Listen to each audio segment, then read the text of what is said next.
Are we rolling? I don't know. Is I it think time? maybe. I Just don't hoping. know. I don't know. All I do is I see people in chat talking about food. Now I want to have lunch. Can we go have lunch and then come back? Welcome everybody to Renegade Con in October. Specifically, welcome Rangers to the Eternal Rangers announcement stream. My name is Dan Bojanowski. I am the senior product manager. Been working on this line for a long time, since the beginning. We got a couple other people that I'm sure you guys already know, but I'll let them introduce themselves. Do you go or I go? You go. All right, I'll go. Hi, everyone. I'm Jonathan Ying. I'm the lead game designer for Power Rangers Heroes of the Grid. I've been working on this game line for how many years now? Was it? It's a lot of years. This is a tiny fraction. I've got behind me like a big stack. I've built a little shrine to cover the window glare. But this is just a tiny fraction of what we put out, and it has been, God, what a blast to work on. But yeah, so I'm the guy who says what all the Rangers do and kind of builds all the systems and a lot of the content. Cool. I'm Scott Gata. I'm the president over here at Renegade, and yeah, kind of been doing this Power Rangers thing since the very beginning. So awesome. Yeah. So just to kind of set the scenes, set where we're at. As you guys know, Power Rangers Heroes of the Grid has been an amazing game line for us, with over 50 product releases over 5 years. That's an amazing feat. If you think about this hobby space that we're in, how many games can you name that made 50 releases? I can't think of very many at all. And I would like to say that we owe it all to you, the dedicated fan base, the dedicated players. So we couldn't have done it without you by far. So thank you to all of you for your unending support and love of the game, and cooperation with us on this venture. So with that being said, Scott, when you look at our current game line at Renegade, Renegade's been around for 10 years. We've been doing this for a long time. We currently have a lot of Hasbro/Avalon Hill game titles, but that wasn't always the case. No. In fact, Power Rangers Heroes of the Grid was the game that started us down that path. It started it all. It was the thing that started us all down that path. Can you tell us a little bit about the story of how it all started? Yeah, so some people may have heard this before, but we were doing our thing at Renegade, and I got a call actually from somebody at Saban who I had worked with at another licensor, a big video game company, and made games with them in my past. And now they were at Saban, and they were kind of in charge of stuff like any consumer products and things like that at Saban, and called me up and said, "Hey, would you be interested in making games like for like adults, not like, for little kids, but for Power Rangers fans? Would you be interested in making games?" And I said, yeah, I would. So that'd be kind of interesting. And I'm like, I'm not sure exactly what we're going to do, but we'll figure it out. It has to be cooperative, right? Like, has to be about teamwork and everything. And then Jonathan just coincidentally had just moved to the San Diego area and had left his previous game company, where he actually had experience making cooperative games, and games based on big IP. So do you remember those days? I do. So yeah, I had spent a while at Fantasy Flight Games. I'd done a bunch of licensed games with them, a bunch of like tactics games and all sorts of stuff. And then after that, I had left, and I'd done my own Kickstarter for Bargain Quest. And I remember like we were moving out to San Diego because my partner got a job at the University of San Diego. And I was like, I wonder if there's any studios out there. And like I, put out the feelers, and I got some mutual friends got me in touch with Scott. And I was like, "Hey, Scott, do you want to get lunch? I'm going to be in the area for a while." And where did we go? It was like this little bar, like it was a taco place. We went to tacos, and we got tacos. And I was like, "Hey, so I have an IP game. It's a licensed game. This is really confidential. We don't even have the deal signed yet.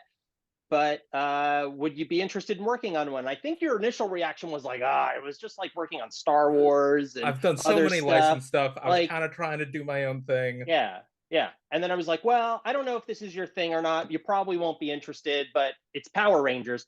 And I swear, I think you like people say this, but it's not real, I think you actually almost fell out of your chair for real. I And this was my attempt to be like, okay, play it cool, and just forgetting the rest of my bodily functions. Like, oh right, God, yeah, I was just, you asked me like, what do you know about Power Rangers? I think was the right, question you gave me, and I was like, yeah, yeah. okay, how do I not scare him, and also like make it so that like I'm not a crazy person, do know the Yeah, IP, and yeah. also like that I can. Uh, Scott has to not realize that I would do this for free. It was like the thing that I had to make sure.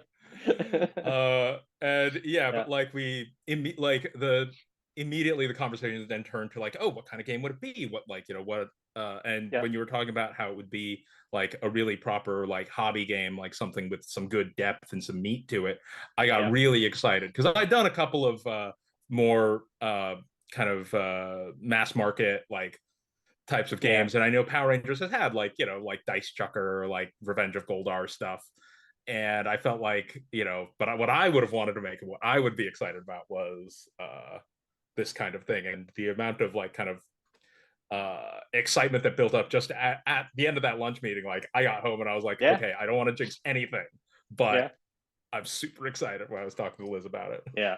Yeah, I mean, we were. I remember we would go down to was that store At Ease, and we would play test iterations Yep. there, and we were bringing in people, and we would. It At Ease was, Games in San yeah, Diego.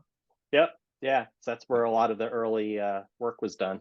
A lot So of the Jonathan, can playtesting, you yeah. tell us anything about like early iterations of the game, like things that you tried and didn't work? Did you ever have non-ranger like teenager versions in the Oh game? man, yeah. Like Anything I think like one of that? the first things was like there was you know there were a bunch of different versions of the game. Some of them were like, okay, I think one of the earliest ones was just about kind of the core colors, and it didn't Hmm. really have that much evocative of the Ranger's specific abilities. Because I was almost assuming that it would just be like, okay, this is Mighty Morphin. We got 5 colors and then 6, and that'll and like then maybe the White Ranger, but that'll be kind of it. And so like keep it like this very clean, tight, small like design. And then like as we learned like but like there's so much more to Power Rangers than just Mighty Morphin. And so we quickly like wanted to make them feel more unique and more special and give them really unique kits and give I think one of the biggest goals early on was making sure that there was enough design space overall that Yeah, like was able to be iterated on and able to be like produced. Like I think in one version every ranger had unique dice, and that was just like would be yeah, unproducible at like if we were to make 50 of them, right? right, right. um and yeah, there were several like versions of the game like early on. It was pretty much always co-op. I think we had a couple of like tests of Yeah, like maybe a player could control the bad guys, which eventually became mastermind mode. yeah, But the core kind of fantasy of the Power Rangers of like teams working together, fight like synergizing your abilities and feeling like you're doing a cool combo move. yeah, I think I had for a long time really loved the series Grandia, the RPG series, and that and I had a lot of thoughts about like how I would try and integrate that sort of really dynamic turn-based combat system into a tabletop game, and that was kind of definitely one of the big core inspirations to how the combat system flowed out. And of course, yeah, heavy inspiration from like many of the greats in the cooperative world. Like it's like, oh, pandemic, where like there's everyone's working together against a big threat and you're moving around. Um, but yeah, like I think really figuring out that each ranger should get their own unique kit, yeah, and figuring out like, okay, so you have your role, you have your interesting synergies with different rangers, and that you can split up or like fight different things, like, oh, we're having this fight with just 3 of us or just 2 of us, and like how do our abilities work together there, hmm, really kind of showed where the game was, where like the fun and excitement yeah, was there. yeah. I And think yeah. I don't remember, like at one point I think we kind of made the comparison that like building a team was like putting together like a deck of cards if you were going to be playing if you're going to be playing like a CCG or something, right? Where it should be very modular, where I just don't have to play a Mighty Morphin team, or I just don't have Mm-hmm. to play, Zeo or anything like that, that everything is compatible and that we can pick and choose individual rangers and build custom teams. And that's where a lot of the fun was going to come, right? Like, I just don't want to play what I saw on the TV screen. I want to build my own team. I want to have agency and be able to really do things that we didn't see on screen before. There was also a really early version that was like, we were thinking about possibly making it a grid-based kind of like almost more dungeon crawler, because like several of my previous games had that kind of setup. But the kind of martial arts focus of Power Rangers, and like, you know, they have ranged attacks in general, but like kind of mobility and like moving around the battlefield, Rangers are so free-flowing, like the limits of a move action and that sort of grid-based combat system felt really constraining. So moving it out to this broader abstraction of this like card combat system really let us do some cool stuff. And it also let us use bigger miniatures, which you were very excited about, I remember, because I was like, oh, you know, we could get some really good sculpts if we had I mean, it makes tile size. Made a lot more, brought out a lot more detail on the monsters, and then it also allowed us to bring out more detail on the Rangers themselves, because it, right at the root of it, the Rangers uniforms are very similar, and if you do them too small, they're not going to really look very distinct. So it allowed us to like bring out all the detail on the individual teams' uniforms and stuff. So it was really cool, and it made painting easier too, right? Oh, like, it made painting so much easier. That was another thing early on, is that we knew that we were introducing this hobby, this miniatures hobby, to a lot of people who might not have done that before. So these unpainted miniatures, being able to paint them at a larger scale was important to us early on. Yeah, for sure. One of my memories from early on, before pre-launch, when we first got the license, was Ranger School. The fine folks at Saban said, hey, you folks at Renegade who are just maybe new to the brand or have a little bit of experience with the brand, we want to put you through Ranger School. So everybody who worked on the brand at Renegade got to spend an afternoon with the folks at Saban as they walked us through presentations, videos, told us all about the history brand, what made it unique, what made the fans engage with it, what the future was. It was really eye-opening, and gave us a lot of good insight into the brand. For folks like me who didn't grow up, I kind of missed them a little bit older, and I missed the Power Rangers growing up, but it was a good crash course and fun to go through Ranger School. I mean, even as someone who was really deep in the franchise, like it was a really cool presentation. I don't know if it even exists now, since like all the people have been shuffled around, but like that kind of PowerPoint presentation basically was like really fascinating as to like what the ideals of Power Rangers are. And it really helped us hone in on like the kind of story we wanted to tell in Heroes of the Grid, and the kind of ideals of the franchise, of like, you know. And it was very funny with things like, oh, you know, they eat healthy, they like, you know, they're very good about like, you know, good activities and cooperation. It was very we're very warm and fuzzy. Yeah, it was cool. Well, and then we went to, before the game launched, we went to Power Morphicon, and we were demoing the game, right? And I think the Kickstarter was just going live that month, right? Yeah.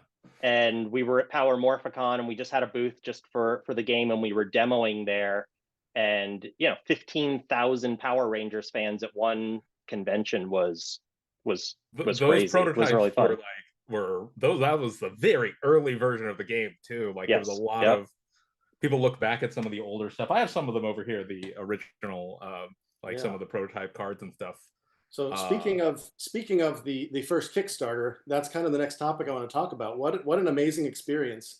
This was our first time showing the fans about the game, maybe after the Power Morphicon, but it was a really great way for us to engage with passionate fans to truly make a better product from where it started. The things that defined this was the community engagement and the stretch goals. This was quite a ride, I think, for the fans as well as for us internally, where we just kept going back to the well and saying, they want more, and we kept going back and going deeper into the things, and working the P&Ls and being like, how much more can we add and make it still make sense financially? How much more can we add, guys? It kept going. So that was a whole lot of fun. What memories do you guys have of that first Kickstarter? I mean, so I think the original plan was to have a much more modest production for that Kickstarter. I think like it was going to be like core box and like a couple of expansions, and we were talking about, okay, like, you know, kind of at a what was it, the like kind of outside range of how likely this game's gonna run. Like most of games in this style, right, most game lines, 2 years tops, right? And so it's like, all right, let's have like a year of expansion content, like kind of concepted and like early prototypes and like setup. And we burned through that whole year in that one Kickstarter. Like I was like, wait, what?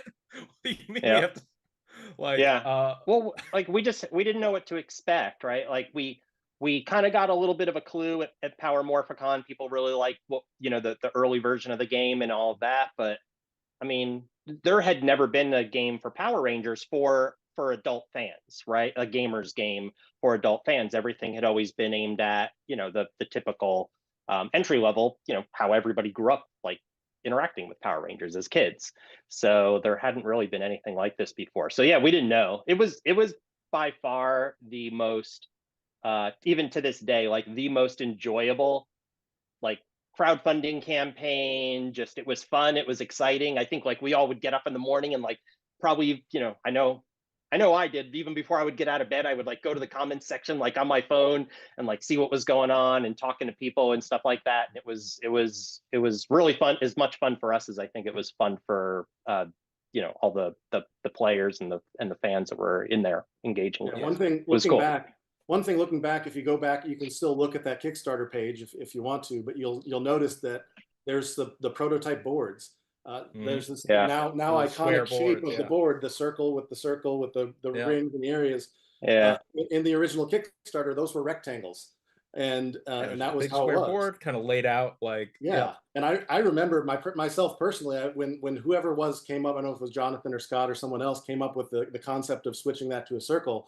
I was like, no, that's not do that. That's not going to work for X, that'd Y, be Z hard to fit in a reason. But box. Like that would be Yeah. yeah. Yeah. Yeah. but man, it's so cool, and it's neat to see that. Jonathan, do you Really remember gave it that change? I do. And I remember like, you know, it gave it such good board presence. And it was like, okay, you know, like you know, it costs a little more in cardstock, right? Because like curves are not super efficient to put into boxes.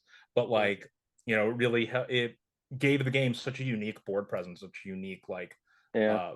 you know, presentation on the table. Like it looked so good. Man, One of the things that I've liked over the years is watching the community take it and do different things with it, where they make like an figure eight board or yeah, the a figure eight, the board. serpentine, like yeah, Yeah, like that's I so think, and we cool to used some see of those concepts modding it. when we did the scenarios as well, Yeah. the alternate board layouts. But yeah, man, the community has been truly like one of the coolest things. Like I've been a part of several you know, licensed fandoms, and very few have been as absolutely lovely and supportive as Power Rangers. Like Exactly. That is the is next topic that I wanted to touch on. We love the Power Rangers community. They're so encouraging, so positive, so informed with everything. You know, since that first Power Morphicon that we started engaging with you guys to that first Kickstarter, that's really driven this product line from the beginning. Is your love of it and your love of the brand, and it's informed everything we've done. One of the first things that we did Yeah. in that first Kickstarter was to do a fan survey. I think this was Scott's idea, and it was a great one. And we just kind of said, "Hey, everybody, what do you want? What do you want to see next?" And we got tons of responses. You guys were clear in telling us what your favorites were, what was most popular, and then we kind of used that as a roadmap for the next few years worth of releases. That was just like saying, why would we not give our fans what they want? So Right. that's really been a great hallmark of this game, is just the engagement with the community. Yeah. Well, it's really funny when we have especially when we've had new people join Renegade, as I always point out the Power Rangers Facebook group, especially as like that's the model community. Like that's you know, that's about as good as it gets, right? And we've even had people internally sometimes where it's like, oh, they're having a bad day or whatever. I'm like, just go into the Power Rangers group. They'll cheer you up. It's like totally. go spend wonderfully engaged. Yep. Yeah, go spend some Oh time man, with the Power Rangers fans. Like they're just, you know, they just like they'll turn you around. Like they'll give you some good vibes. It's like, yep. Dan, you've got just the studio backdrop, which reminds me of when we were doing all the actual plays that we were able to do before, you know. Yeah. I don't know why we stopped anyway. But no, Yeah. man, I remember getting people together and just sort of like getting to really, you know, often after a release comes out, I don't look at it again because it's like, cool, we got it out the door. I've got so much else to play test. I've got other stuff. It was really nice to get to kind of be forced to like really sit down and get to play with the final version of a lot of these things, because half the time, like when we're playtesting and stuff, I don't know what the minis are going to look like. We're, you know, though that's done way before the sculpture finished. Yeah. And so yeah, I think that was definitely a real treat for me. And yeah, you know, Jonathan, you've been engaging with the community on the Facebook groups and various other groups as well. You know, answering questions about designs, getting feedback from them. Tell us a little bit about that. How has that been?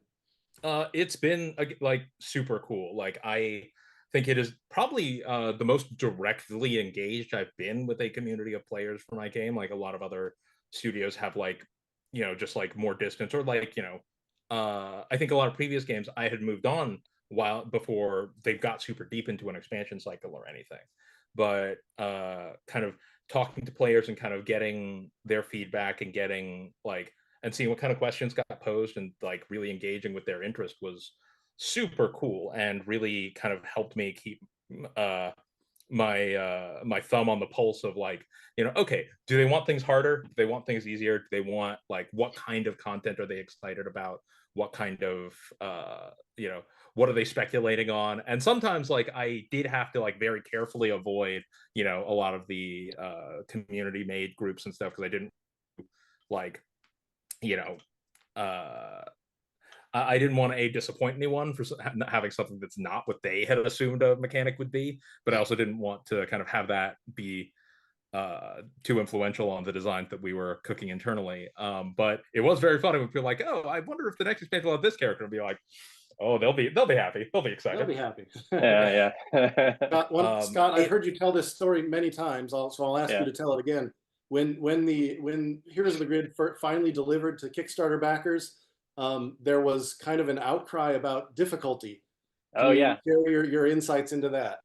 Yeah. So if you go back, over a year or so before it launched, when Jonathan and I were working on it, and we both worked on cooperative games, right? All Mhm. three of us have over the years. And the trick with cooperative games is that if they're too easy, they're boring. You play it once, and if you just steamroll the game, it's kind of like, well, where's the challenge there? So that was something that we had talked about really early on. Like, what do we want the win percentage to be for a player once they've gotten reasonably Mhm. competent at the game? Like, your first play, you're probably not going to be very good at it, and you're probably going to get crushed. And that's what happened. So the game shipped, and people got it, and they had never played it before, and they were like, oh my God, this is unbalanced. It's too hard. It's too hard. And we were just kind of like, well, you're not good at it yet. Like, it's a cooperative game. You've got to learn how to work together as a team, and you've got to find those synergies and figure it out. Like, it's a giant puzzle.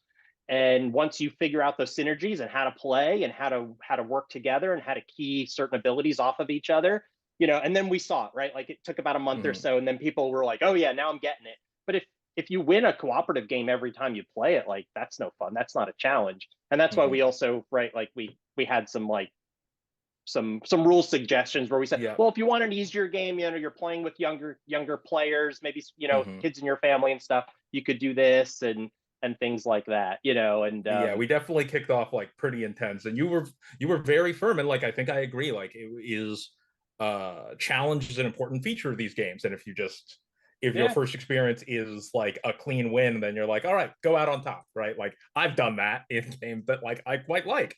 But right, and also like I think it was once we knew that we were kind of in it for the long haul, right? The longer a game line goes, the more customization options are available, the more yeah, content that comes out, the stronger players get. And at this point, yes, like the team combinations are so good. And yeah, like, yeah, and even, we have a very strict testing guidelines where like everything is tested around the core box, right? Like enemies are right, balanced around how, whether the core rangers can fight them, and rangers are balanced whether they can, against the core enemies, which is really kept like even as things get scarier or more intense or what have you, they are still always doable with the core team or with right. whatever combinations you can do.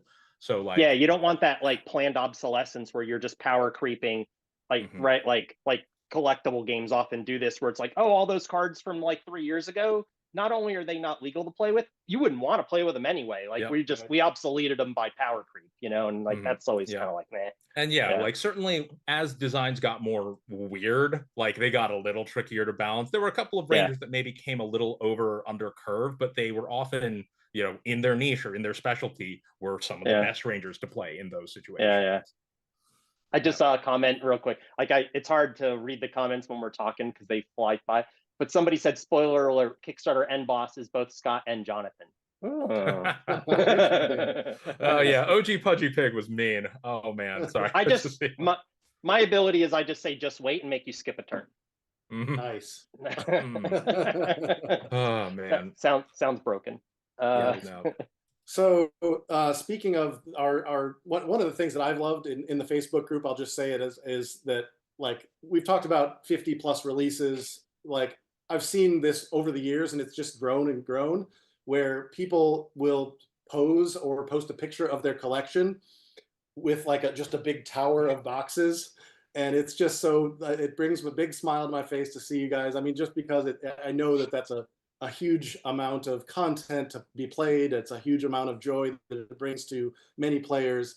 And it's just fun to see big collections. And I have my own huge collection here as well that's overspilled. So that's been really fun to watch. It really sets in. So like Dan knows this, like I'm getting ready for a bit of a move and starting to look at my game library that will need to move, and looking at Heroes of the Grid. I'm like, holy moly, like how many boxes am I gonna need, like, just to pack up just my Heroes of the Grid collection? This is gonna be nuts. Yeah. So, oh man. Oh, actually, hang on. I've got a fantastic artifact from the original Kickstarter here, or from the original production. So the original box? Yeah, this looks like the Heroes of the Grid box, right? Like it seems perfectly normal. It is, in fact, this is the first sample that we got. And this box is, in fact, I think 1 millimeter too big to fit in a Kallax shelf. Yeah. And when we got it, we're like, oh, awesome, this is so good, it looks so good. And we tried to put it on the shelf at the Renegade office, and we were like, oh no. No. Jonathan, let me ask you this, Jonathan. Does that box have Goldar on it? Ooh, let's see. It does not. No, we had already done. I don't know if we've ever told this story, but back in the when we were originally doing the first Kickstarter, Goldar was in the core box. But for various reasons, we ended up pulling him out of the core box and moving him into the Kickstarter exclusive box. But for a while there, we had art for that core box. I think he appeared. Yeah, he appeared like over on the side. And we had to. I think we swapped it for Pudgy or something. But there's some of those boxes floating around. I need to break out some of I don't have too much of the Heroes of the Grid art, but I have a bunch of the deck building game art, because unfortunately Dan Morav's art that he did for us, it's mostly digital. He finishes digitally, so there wasn't originals. But you've got a piece over there, right? Yeah. Yeah, I've got my Matt Frank original Gold Ranger piece. Like they're digitally colored, so that you get to see like the original sketch lines on this thing, and God, I love this piece. I've got a couple others, but they're elsewhere in the house. Yeah. Speaking of favorites, what among the 50 releases, do you guys have a favorite release, favorite product, favorite expansion? Oh man, and why? God, there's so many. So I was going through my stuff. I can go first. I can tell you. I'm prepared. I have an answer. So I'll say two things. So the first one was Shattered Grid, because I'm kind of a comic book guy, right? Like, been reading comics my whole life, and I really, really like that comic book art, and it resonated with me being a Star Wars kid. You had like a very Lord Drakon, and you had the Ranger Slayer, kind of gave Darth Vader sort of vibes, and and all that, like turning to the dark side. So I really, really liked Shattered Grid. I thought that was really cool storyline, and the way we were able to sync that up with the Boom comics. The other one that I is also my favorite is just because it's so ridiculous and it's so cool at the same time that I know what you're gonna say. That Santa Claus is actually part of Power Rangers, that Santa Claus has appeared in Power Rangers, and that we did Santa Claus and Heximus. Like, that is just right. It's the most crazy, I ridiculous thing that pitched it Santa as Claus a is part of the world. Yeah, I pitched it didn't as an believe April you at Fool's first. joke.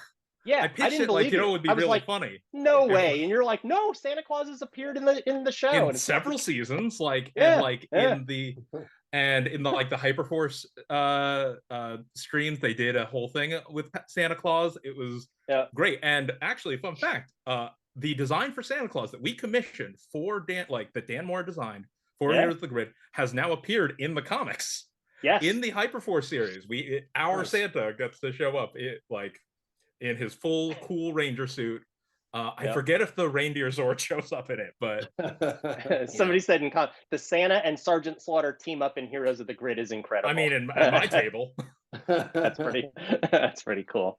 Yeah, because Yeah, our Santa's not soft. He's kind of like he's fit. he's You know, buff. he Like looks he looks jolly, but he looks fit. It's kind of funny. We never got to, like, there was no real space for it, but there was the design of the reindeer Zord is meant to be a combiner, because like the sled is exactly built so that a Megazord can ride in the sled and be the guy. But like, oh man, God, that was a weird expansion to work on. So Jonathan, what is your favorite, or if you had to pick a favorite child, what would it be? I think it's got to be Rangers United for me. It has kind of just a lot of my favorite like characters, a lot of like, it combines a lot of arcs together. It was super exciting to work on because we had all these different teams with really different abilities. And playtesting it was a real blast, and kind of building out these nemesis enemies to be just mean as hell. The Rangers United is definitely one of the boxes that I was most excited about doing.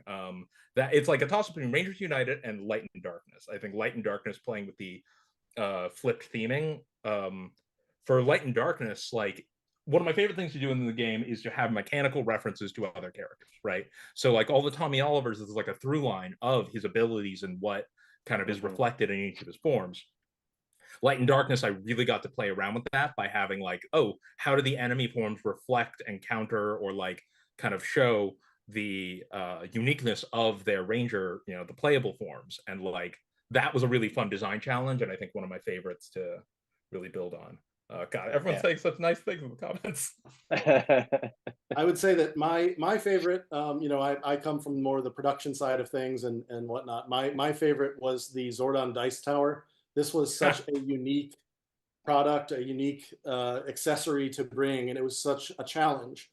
You know, this thing is a huge hunk of plastic.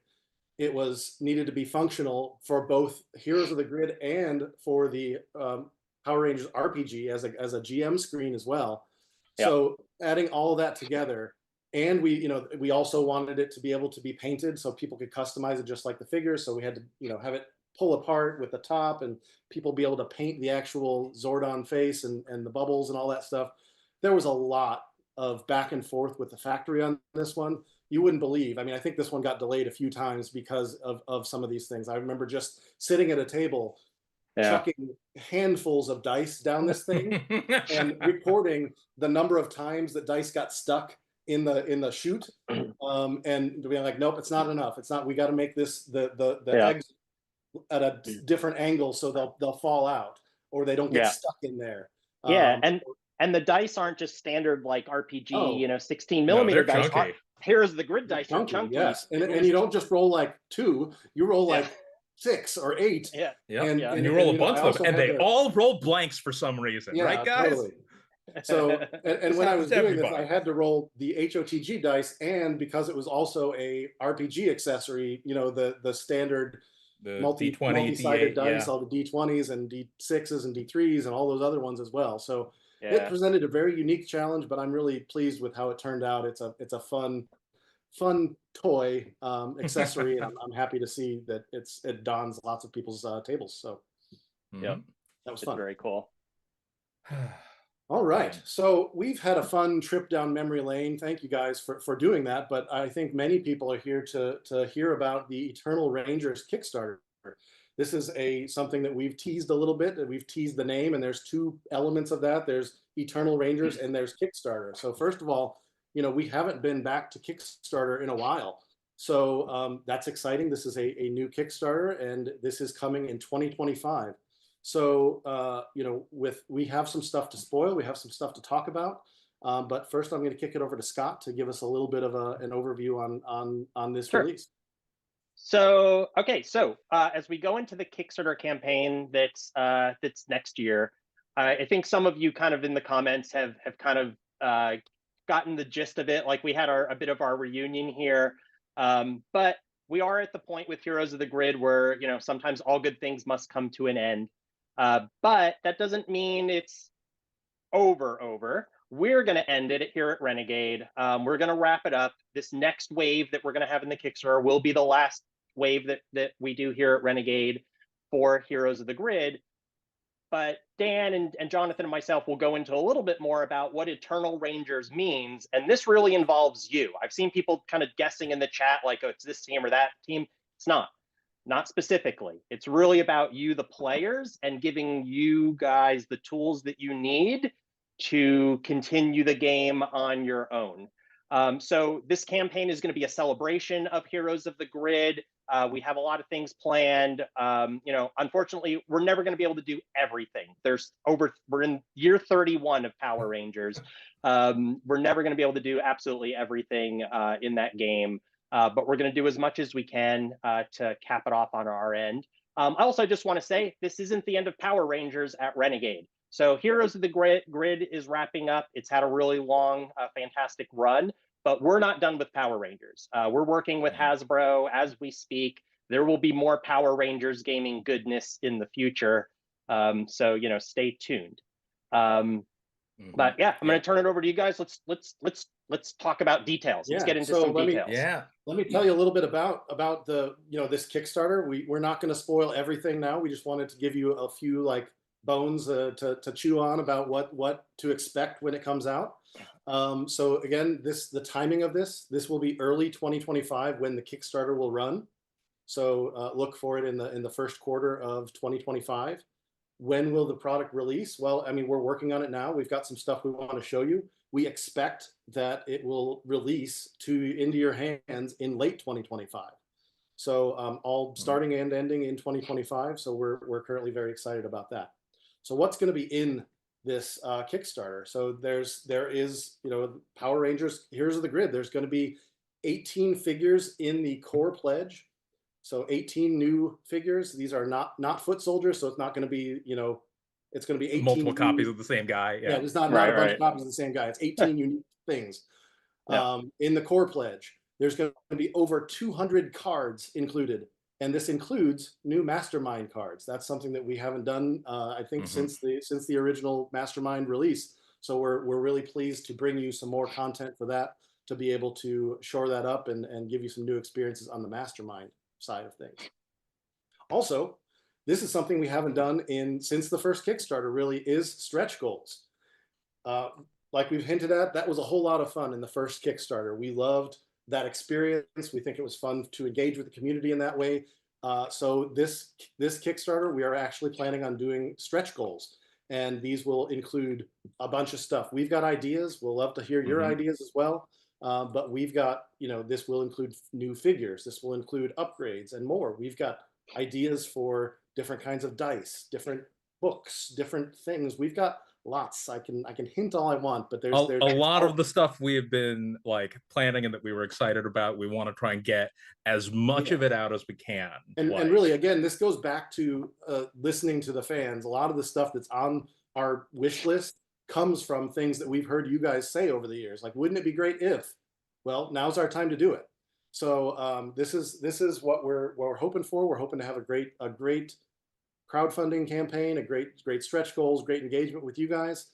So Jonathan, I want to kind of start with you on kind of talking about this. So you've worked on this game for 5 years. You've had an arc of things that you've wanted to do. Are there any, given that this will be your last kind of shot at it, are there certain holes that you're trying to fill? Obviously, Scott said we can't get everything in there. Any last minute surprises? Anything that you really wanted to make sure? Any hints you can give to people?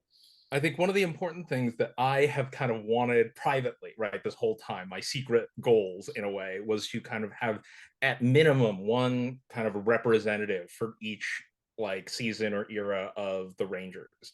And I believe, like we'll be double and triple checking the numbers and stuff, but I think we will have accomplished that at the bare minimum by the end of this campaign, as well as some big feature enemies and stuff that a lot of people have been asking for a long time. Some fan favorites that we were like, oh, when are we going to do them? It's like now we're going to do them now. All right, nice. Is there anything like that you held back that you said, no, I'm not going to do that, that you just like, it was too powerful or it's too out there that you're now going to do? Anything that you can spoil or hint at in that regard?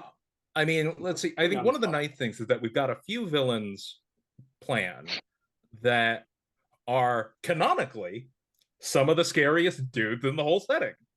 And so getting to like have to represent that in mechanics has really let me make the playtesters' lives hell.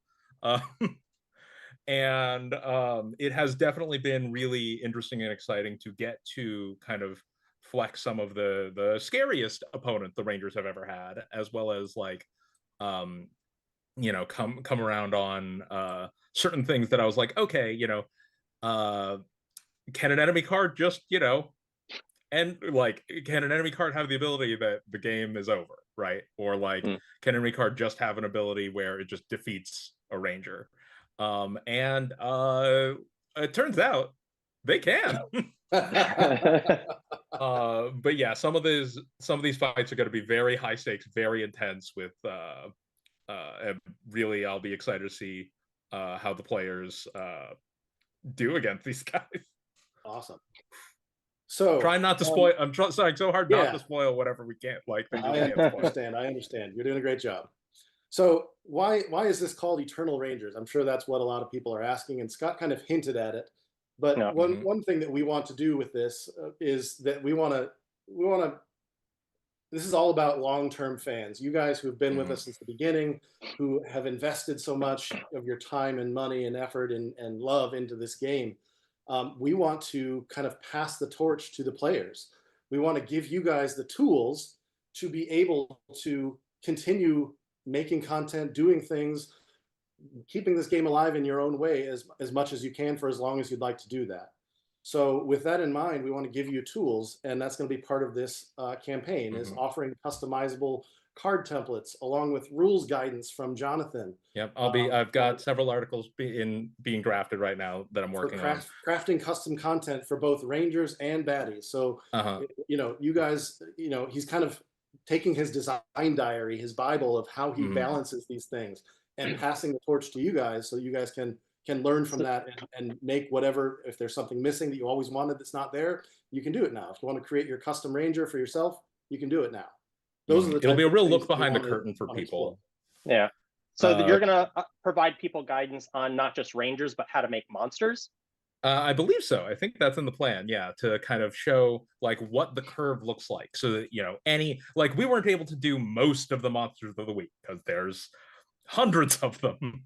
But I think the idea of like the philosophy behind the game design and all these things, which is a lot of things that I've been curating for my own design thoughts, right? Like, I've been designing this game for 5 years, and I've learned a lot over the course of it about what makes a compelling enemy and what makes an interesting encounter, and a lot of that is going into these design notes. I'm not sure what we're going to call them, but these kind of guidelines and advice for building your Heroes of the Grid team and like customizing a Ranger and kind of making just what our power curve is and what makes an exciting kit for both Rangers and enemies. And I'm sure I can see it in the chat. You guys have lots of questions about what does this mean? How does this work? There's lots of details that you guys want to know that we're just not really prepared to talk about at this point. But some of it we're still working out. Some of it we're gonna tell you during the Kickstarter campaign. We want to save some secrets for that. So we just wanted to kind of whet your appetite, give you an idea of why it's the Eternal Rangers, what that kind of means, and hope you're excited about that option. So with that being said, before we wrap up, we do have a sneak peek at some of the content that we're about. Someone has just asked, like, can we get some confirmations? So I think you'll get at least a couple. Yeah, you'll get a couple. Yeah. So we do have some images. So I just want to say where we're at in the process. We are, we've got some sculpts done. We've got some sculpts that are not done. We've got some sketches. We've got some that are full color. So the cards. So, Jonathan is definitely behind the scenes working on content, working on the game design. That's all happening kind of independent of the stuff that you're going to see. But what we're going to show you is some of the art, some of the sculpts, but these are all kind of a peek behind the curtain so that you guys can see. None of this is finalized or fully, gone through the approvals process. So what you see at the end of next year might be different than what you see here. But yeah, we thought this is all it's all work in progress. You're actually getting to kind of see stuff kind of in the process phase. Mm-hmm. So with that being said, let's go ahead and take a look at this first one. Yeah, let's see. So wait, where are we showing it? Is it on screen now? Like, yes. Okay, cool. Yeah. Well, I mean, I think it is someone who I think we all know and love. Some are good old Lord Zed, Master Zed, I suppose. And he is one of our final villains in the pack. I think we've had a lot of discussions about, like, he was one of the first villains we designed in the whole game, and so it feels very full circle to kind of have him show up in his final appearance in canon as Master Zed, and getting to really turn his powers up to 11, as well as flex some of his scariest stuff. The like crushing of the Morpher is really, the artist went nuts on that one. And yeah, I'm very excited for some of his kit, which oh man, like Zed was already scary, right? Like he was already one of the tougher early enemies, and now we're like, all right, with everything you've learned, show me what you got, like with what he's got on the board. Oh man. All right, let's see the next one. The next one, I think we've got a little more Master Zed, and I think this one is a peek into Dino Fury Blue versus Cosmic Fury Red. Now, one of the fun things, this is going to be something for speculators about, because often we'll do this art and show, like, is this a villain card or is this a ranger card? We'll not necessarily spoil that. Actually, I think we might, depending on what's coming next, but we've got some, good cameos in a lot of card art that we love doing. I think, let's see which ability is this one? Oh man. Let's see. Sorry, I'm going into my own playtesting notes now just to make sure that I get don't spoil something I don't mean to spoil, but also like may mention something quite cool. I think one of my favorite things in Power Rangers, we can actually even move on to the next one as well because it's got a similar vibe to it. But one of my favorite things in Heroes of the Grid is when we get to do evil Rangers. And like they kind of get to play with slightly different effects. And I think this is going to be our first evil Blue Ranger, unless you count Psycho Blue. But he is going to be the evil Dino Fury Blue Ranger who appears in Cosmic Fury. He's, I think, a design that I'm very fond of aesthetically. And I think he's going to be able to do some very cool stuff, utilizing a lot of the more Blue Ranger coded mechanics in the game, including messing with your deck, dealing with card draw and stuff. Yeah, like man, God, the art's coming in super cool. And now here's the thing, most of this art is going to get cropped for the card, so like you guys get to see the full art for these, which is nice. But yeah. All right, so we also, I think we're going to move into some sketches now. So you've seen some early stuff, mostly finished art. These are into the sketch phase. So go ahead and move to the next one. Ooh, this one shows a lot of what we're doing. All right, cool, great. Oh, thank God, I can talk about some of these now.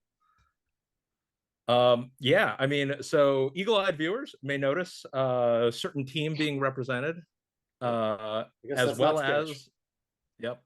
Let's see, certain teams being represented. We've got at least one full team confirmed for Eternal Rangers. A lot of people were actually, I was surprised at them calling this speculation, but that we are doing Mystic Force as a full team during this Kickstarter.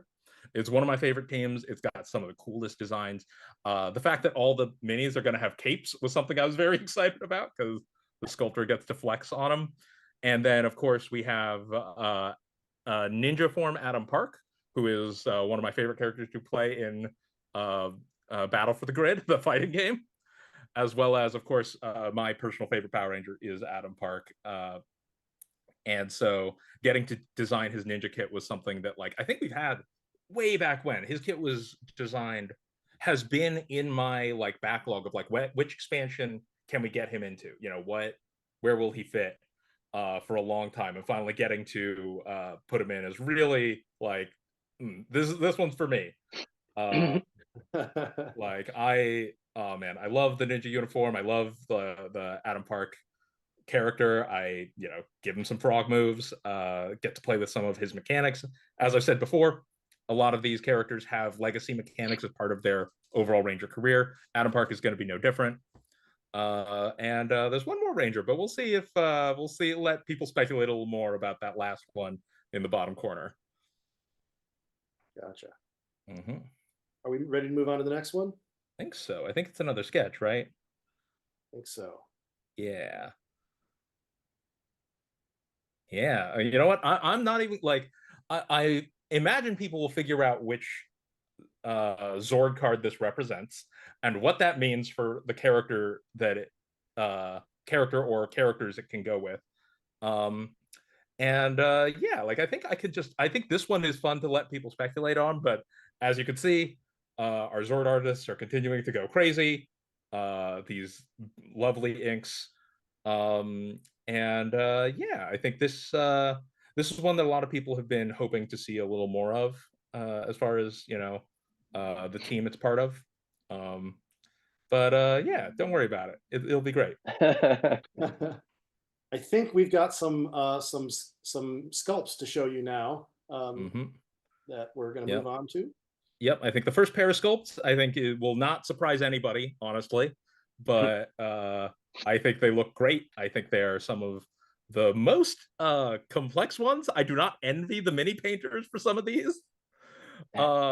Like, man, getting ref work done for these was honestly pretty tough, especially for stuff like, oh wait, what's under the cloak, or what do you what's going on? Like, this whole time, getting the backs of these characters referenced for the sculptors can be a real chore for some of these enemies, because Rangers often have a turnaround that get released, but like enemies almost never do. And so you have to either pour through the show and find a shot where you see their back, or just figure it out via like comics or some other reference stuff.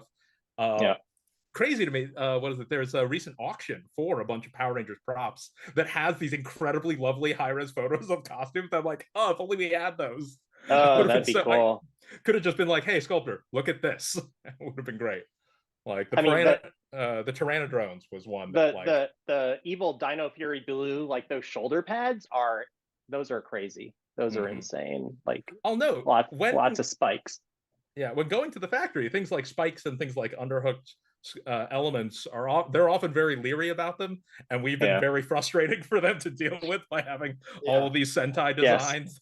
Yes, we push the limits at our factories for sure.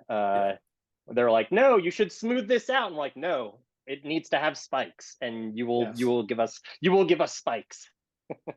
So I think we have one more slide to show you some more sculpts. This will be a real tease for people. And for 2 more villains that they might see. I mean, we'll see. Don't worry about how they'll play mechanically. I'm sure they'll be totally easy and totally fine. Like, what's the problem? You'll be fine. You'll be fine. Don't worry about it. Yeah. Well, I mean, come on. There are cakewalks in the series they were in. None of them ended reality or anything. So Death Ranger. Death Ranger. Yep. What could go wrong? How bad could that be? Yeah, Tell us about the Death Ranger, Jonathan. How bad could that be? I mean, what? He's got a cool name, He let's see. You know what? Let's I'll list 3 of his card abilities. He's got Necro Strike, Grim Possession, and Corrupted Morph. I'm sure it's fine. Sounds easy. Yeah, no, he's got a lot of text on his cards, just because like his specific themes were fascinating to try and represent in the mechanics of Heroes of the Grid, right? Like certain characters have just weird abilities that having to see, okay, what does that mean for cards and dice? Yeah, I'm sure it'll be fine. I believe in you. Zordon believes in you. Yeah. Well, awesome. Well, I think that wraps up all of our spoilers, all of our teases to give to you guys. I've seen posted in the chat a link to sign up to be notified when the campaign goes live. So please, if you haven't already, please do that. We're excited to share more with you when the campaign does go live in Q1 of 2025. We are nearing the end of our time here. I think it's time to wrap it up because we got another stream coming up. Yeah, I think it is. Final words? I mean, for me, I'll just say that, like, I know this is bittersweet for our Heroes of the Grid fans. Like, nobody likes to see something that they love so much come to an end. But, you know, hopefully we're going to go out with a bang. We're going to celebrate it at the next campaign. And like I said earlier, I see some people asking about like deck builders and RPGs and things like that. This is brilliant. We're just talking about Heroes of the Grid. That stuff's still continuing and going. Those are much earlier in their, you know, kind of like in their runs. And like I mentioned earlier, this isn't the end. Like we're in with Power Rangers for the long haul here at Renegade. We're not letting it go anytime. Like basically, you know, it will get taken away maybe someday, but we're not letting it go anywhere. But Hasbro's actually been a great partner. We're talking to them about future things. They've been fantastic. That is something we kind of didn't talk about when we were kind of reminiscing. The game moved. We had it with Saban, and then it moved to Hasbro, and we were like, oh, maybe. Yeah, are we gonna like that? Was part of the let's go as big as possible for the Kickstarter, because who knows how much longer we'll have it. Yeah, we were like, well, they'll honor our contract. That wasn't an issue, but like, are they going to want us to keep going and extend our deal? And they loved what we did with Power Rangers, and they loved how we, you know, really put out a game that you all loved. Yeah, the community response, I think, really gave them confidence in us. So they're in our corner too. They're in your corner. There will be more Power Rangers, you know, gaming to come in the future. But that said, like, you know, you guys and Heroes of the Grid, it has a special place in our heart. So we're gonna do our best to end it on a high note, and you know, also empower all of you that are really into it to, you know, pick Jonathan's brain and pass that torch to all of you. And so you can, you know, live out your dreams and make those Rangers and monsters that we could never get to. So, you know, hopefully it'll be win-win, and we'll do the best we can. So, and I just want to say thank you all for all the support. Like it's been an amazing run on Heroes of the Grid. Honestly, it lasted way longer than we could have ever imagined. It's been really fantastic, and you all have been fantastic. Like it wouldn't have gotten this far with, you know, if it wasn't for all of you being so supportive and just being so into it. So thank you very, very much. Yes, agreed. Yeah. All right. Well, thank you very much for tuning in, for checking us out. I believe there is another stream after this, which is a HeroScape Designers Roundtable. If you're interested in that, stay tuned for some more HeroScape content. All right. Thank you all, Rangers. Thanks, everybody. Thanks all. Take care. Bye-bye.